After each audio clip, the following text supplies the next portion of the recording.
Ah, there we go. I've got a pipe. Just gonna try to lefty-loosey this. There we go, it's just turning pretty easily.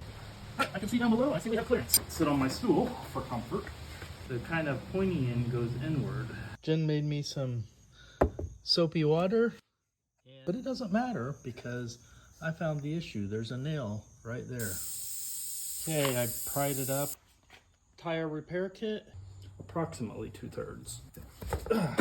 Got some garage scissors. Okay, I sprayed the scissors with some WD-40. I could have just done it without taking the whole tire off. Roll that into place. Or like this. Tire is very flat.